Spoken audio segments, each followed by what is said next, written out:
In spite of his horrific performance at this past Saturday's Libertarian Convention, during which Donald Trump, by the way, spoke for 34 minutes, being booed by the crowd almost the entire time. And then, after he finished speaking, they did their vote on who their nominee was going to be. And on the first round of ballots, Donald Trump got less than 1%. Less than 1%. But in spite of that, Donald Trump thinks he did pretty darn good, even though it's obviously still getting to him, leading Donald Trump to get on Truth Social and post this reality-defying post. The reason I didn't file paperwork for the Libertarian nomination, which I would have absolutely gotten if I wanted it, as everyone could tell by the enthusiasm of the crowd, was the fact that as the Republican nominee, I am not allowed to have the nomination of another party. Regardless, I believe I will get a majority of the Libertarian votes. Junior Kennedy is a radical left Democrat who's destroying everything he's touched, especially in New York and New England, and in particular as it relates to the cost and practicality of energy. He's not a Libertarian. Only a fool would vote for him. Just actually as a point of order there about Bobby Kennedy Jr., he's never held an elected office, bud.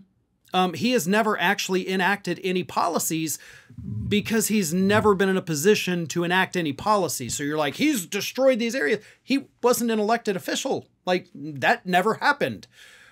But let's get back to the point here, right? He is telling us that he totally would win the Libertarian nomination after being booed for 30 minutes and getting less than 1% of their vote. And he still has the audacity to try to rewrite history. You know, we have seen Republicans, of course, over years and years and years, right? They always try to do this revisionism of history. But usually it's, you know, hey, let's tell everybody that the slaves were actually happy to have jobs and everything was great for them. So they go back, you know, a couple hundred years sometimes to rewrite history from long and long ago. Trump did it 24 hours later. As these clips of him getting booed were going viral, he's out there like, no, they loved me. Did you not see the enthusiasm? Oh, they were enthusiastic, all right. Enthusiastic about their hatred of you. It wasn't just the boos either. They were yelling at him that he is a liar. They were calling him a grifter, a huckster. Every name in the book that I have used to describe Donald Trump is what the libertarians were calling him. There was no enthusiasm for him as a candidate. There was enthusiasm to tell him what a horrible piece of crap he is.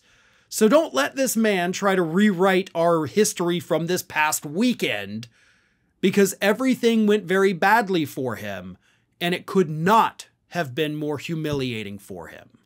Well, folks, we have crossed that 1 million subscriber milestone, but rest assured, we are just getting started here at Ring of Fire. So if you're not already, please do subscribe to the channel and make sure to like, share, and comment on the videos.